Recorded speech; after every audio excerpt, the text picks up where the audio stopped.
welcome. It's me again. It's week 4. No, it's not. Yes, it is week 4.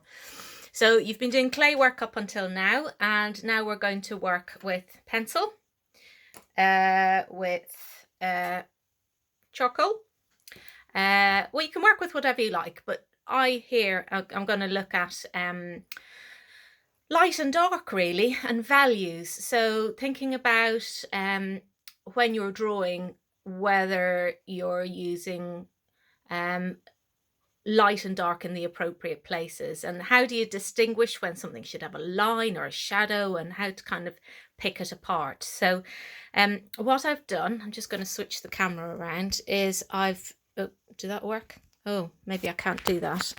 So what I've done is I've set up I've put it up at this height. This is what I'm drawing here, and I've put it up at this height because it's more interesting for me to draw. Otherwise I'm looking down in it when it's down here, and I wanted to do it in a way where it would just kind of look normal and make sense to you.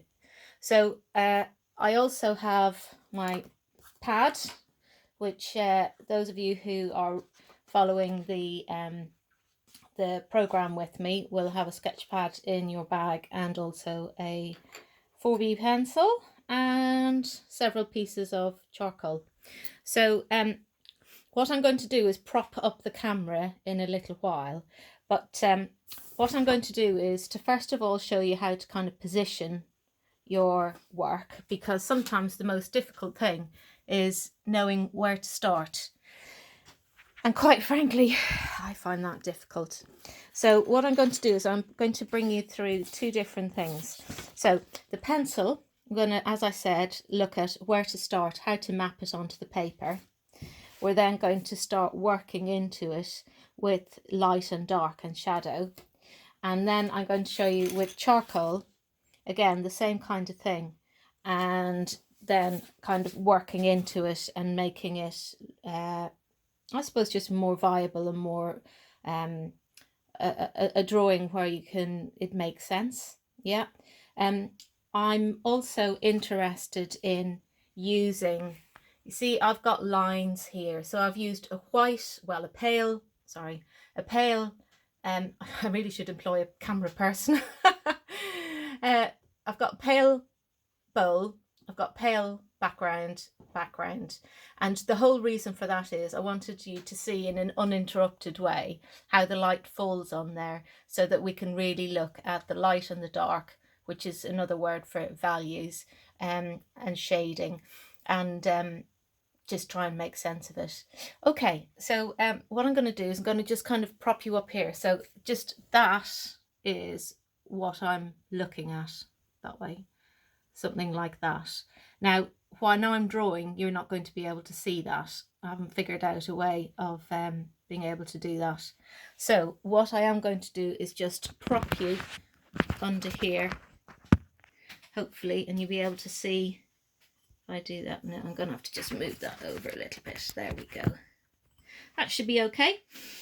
Okay, so if I just start off, do you know what? I'm going to start off with charcoal, because I love charcoal. Charcoal to me is the nearest thing to clay, because you can move it on the page, and that's what I really like. I like always being able to change things as I go along, and I like the immediacy of the charcoal. So I just want to show you how I kind of came about to do this. So obviously, if I just do this on the back just to show you, what we don't want to do is to end up with our pot kind of up there going off the page, and having kind of lots of white background here.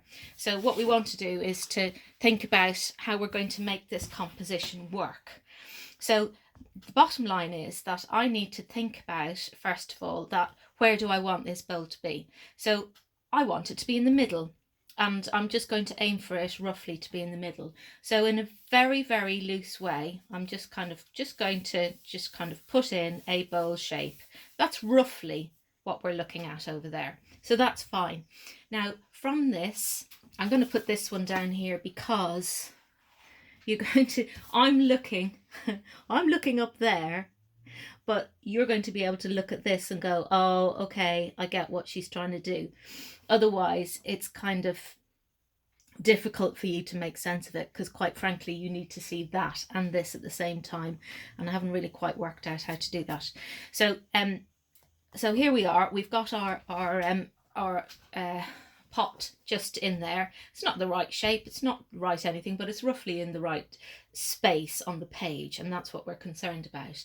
So what I'm doing now is I'm looking up at the page. So look at the page, that the paper that the pot is sitting on, and I'm looking at the where on the pot the paper is placed, so that I'm able to just give this a little line. So I'm following that down and I'm just kind of putting that in there. So that's giving me a placement of where that's going to be. Okay, so now I'm thinking I need to get the form actually in there. So I'm now looking at where this line here and the bottom of the pot is, and how much of this pot I can see on the page. So I'm just going to kind of map in roughly what I think. I'm just roughly kind of coming into that, and I've got a little bit of a base there and just kind of coming up into that, and I'm just checking that on that side by looking at my real thing. I don't work from photographs because it's just, it doesn't work. You've got to actually keep looking at what you're working from.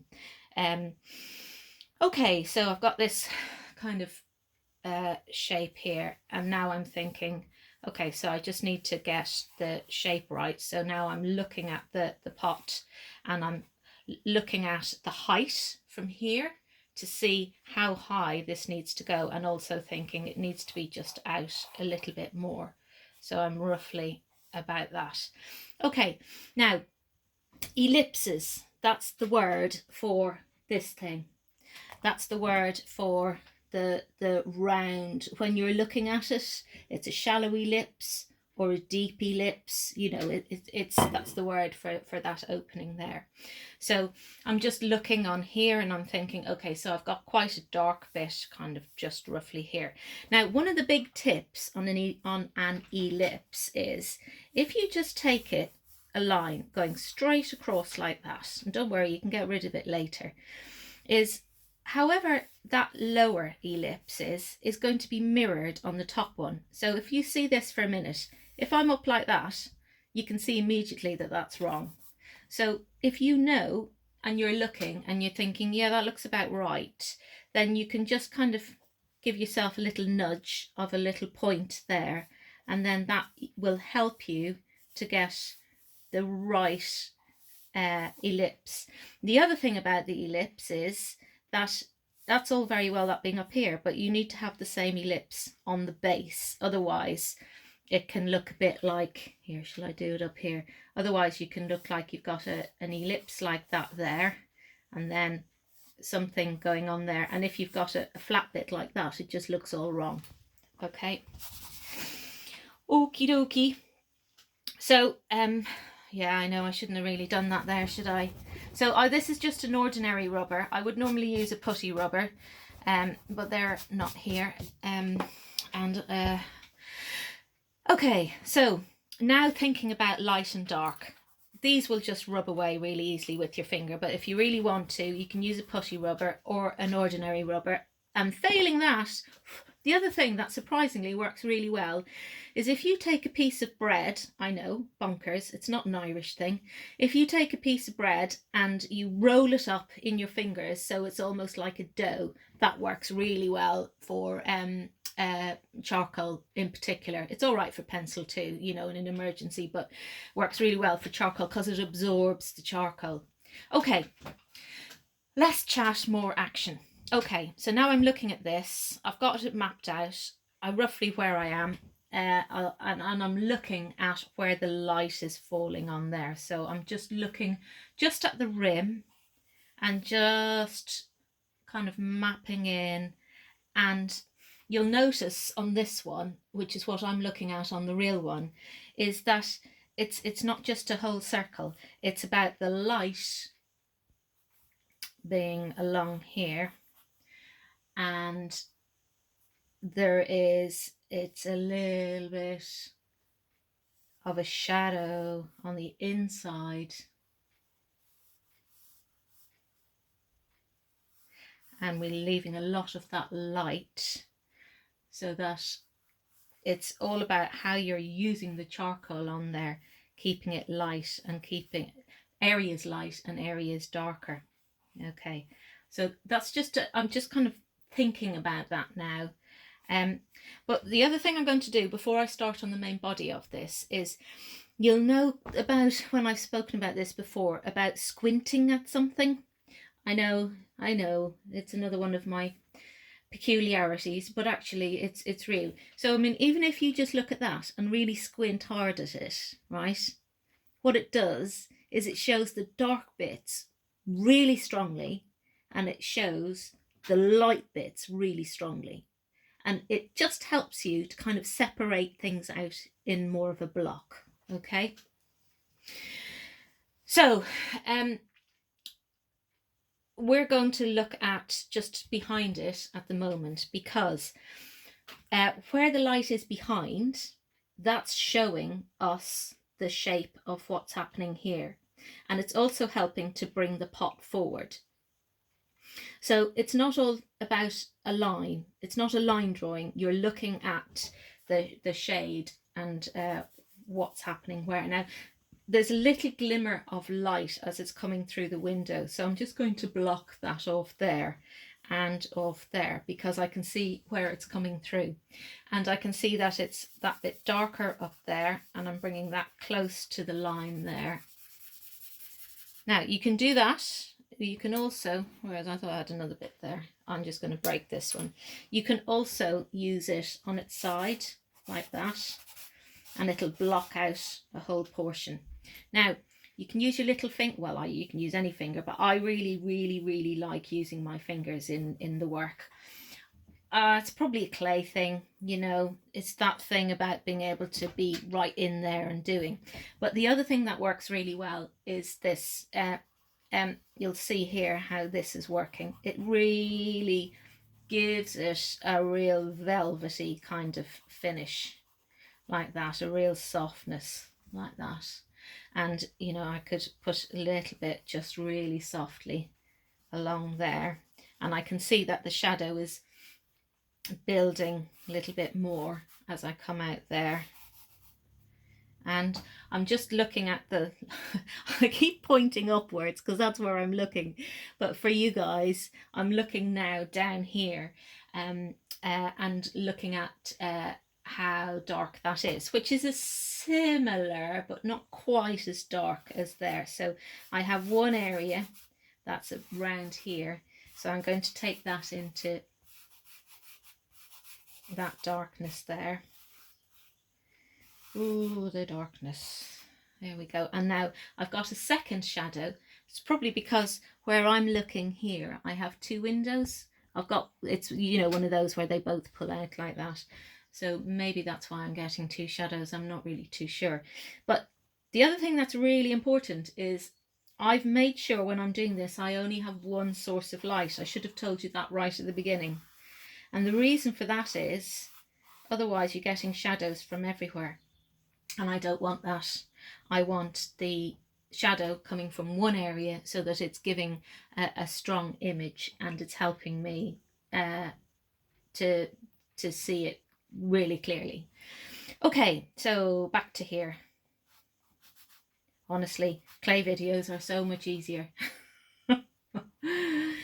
Okay, so where are we? We're here. Okay, I'm going to just look at the shadow here. So I'm going a little bit lighter like that, and I'm going to just round it like that so that the darker bit is there, and I'm just going to bring that there. I'm going to I'll come back to all these bits, but I just want to block them in because I don't want you guys sitting there for hours watching me. I want you to be able to get on and do your own stuff. So I'm just giving the inside area here that shadow too. And that's what's going to help it feel quite round. And you do what you want, you know, if you find it easier to hold the charcoal one way, you do that. So I tend to get blocks in like that, and then tend to just help it out with a little bit like that. It is a bit of a quick one, so you have to you have to excuse me, you have to give me some slack. Okay, so on this front one, it is light, yeah, but what I'm going to do is what's going to make that light is not so much the lightness on there, but the darkness in the background here. So I am going to take this and give it a background there. I'm going to give some up there as well, just to kind of give it something to balance it out on the page. And I think on this one I'm going to just use this little thing here. I'm just going to bring that into a little round, just to give it something that's soft, but it's still giving it a lovely background. There we go. Okay, let's see, what about here? Oh, it wouldn't do anything there. So you'll want to just keep building up like that. What you also want to do is when you get to a point where you think, oh yeah, I think I'm getting to a point where I'm getting a lot happier with it. I can see that there's a lot of dark areas, a lot of light areas, I've blended it well, whatever you want. Is just to look for those really, really dark bits. Okay, so if I just take this out of the way here, bring this one in, what I'm talking about is, right, I'm looking up there now and I can see on there that I have a lovely sharpness that is just disappearing like that there. The other bit that's really dark is there's just a bit on here. It's just on the curve. Other bits just along here. And yeah, very much so looking at the line that's on here. And I'm going to give this much more darkness here because it is darker. And it also helps to kind of see that angle there. I'm also noticing here, if I just take this, you'll see what I've done is I've got a line there and a line there. That's a really easy mistake to make. Now, what's going to be easiest is for me to take that up there because I've got a lot going on here. So what I'm going to do is I'm just going to take the clean end of one of these, even though I have done some stuff there, and I'm going to just take the rubber and bring that up. It's always useful having something like that just to check, especially if you do it before you get this committed to your drawing. Okay, so what that's going to do, I always think it's really useful for you guys to see it when it all goes a bit wrong.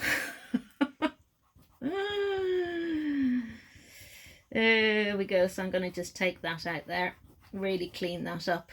So, you know, when you're painting, when you usually are with me, when we're having our groups, usually I'm like, don't worry about pencil marks, don't worry about a rubber, you don't need a rubber.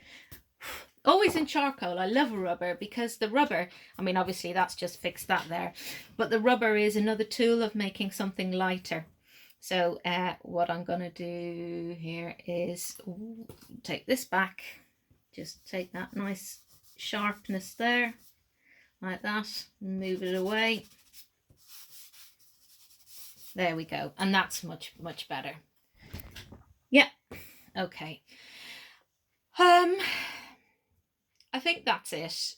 So just to recap, the rubber is useful for any highlights, really useful. Try not to overwork it. What you can do, if you find that you're just getting really smudgy all the time, use a second piece of paper so that when you're working on it, you can keep your area clean.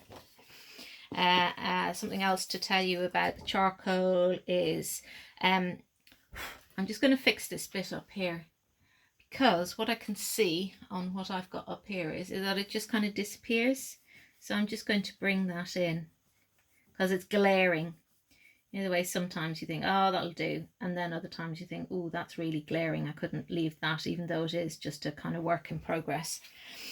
But that just gives you something to play with. In terms of pencil, you can use pencil.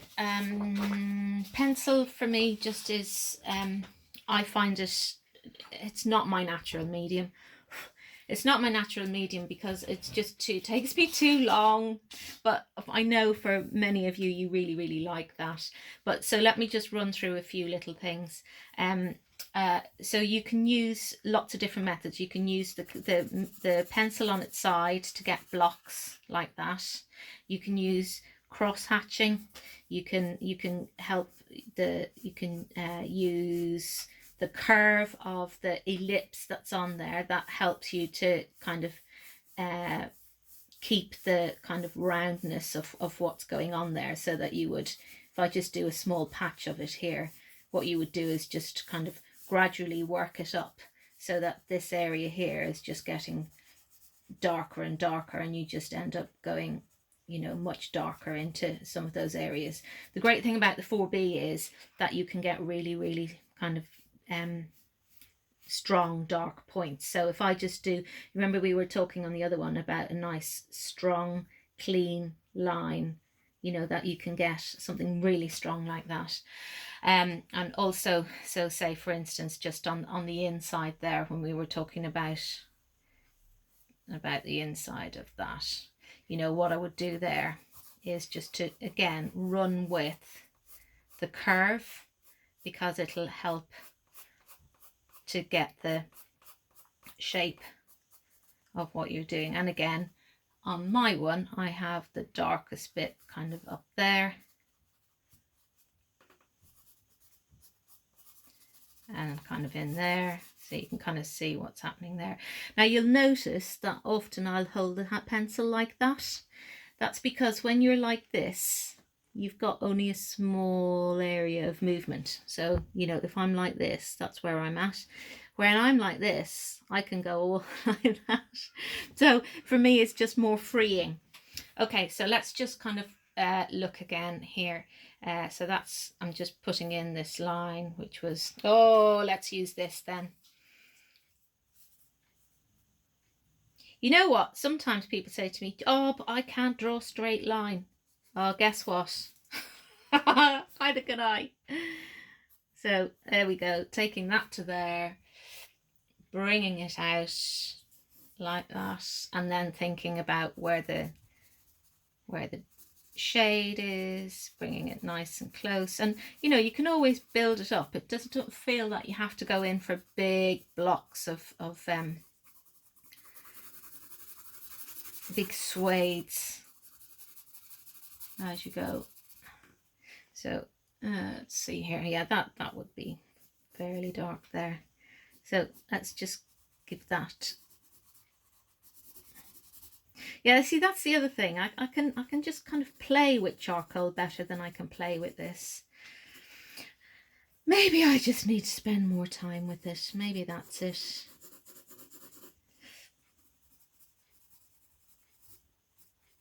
I know what it is. I'm too messy. I'm too messy for a pencil.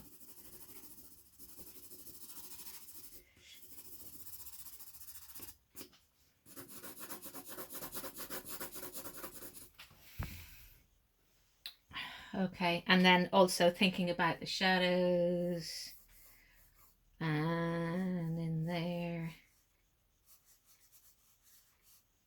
And I again would use the pencil on its side, just because that gives you a different, you know, if you're going for sharp bits in some areas like that, you there's a softness to the pencil when you use it on its side to give it that kind of shadowiness. Shadowiness, is that a word? Shadow. Okay, you get the drift with the pencil, I think. I know some of you love a pencil, and quite honestly, I think I'm a little bit jealous of you because I just don't have the patience for it. And that's why I love the charcoal. But anyway, that's the thing. We all have our stuff we love. But I wanted to give you the option of both of them. So let me come up here and say goodbye. Oh, the stress of it all. Okay, so that's it. And just to kind of recap, we have light coloured something or other. It could be a bowl, a cup, whatever. I just wanted to use something really simple without handles so that you could have a look. And then I've got it on just a white piece of paper, cream piece of paper, and a cream background. You know, you could put it on something like a you could use material or something like that. The only thing about that is that if you've got folds, where the material folds, you may need to kind of put that in there as well. So yeah, have a think about it. Anyway, I really hope that's helpful. Looking forward to seeing you all on Tuesday on Zoom.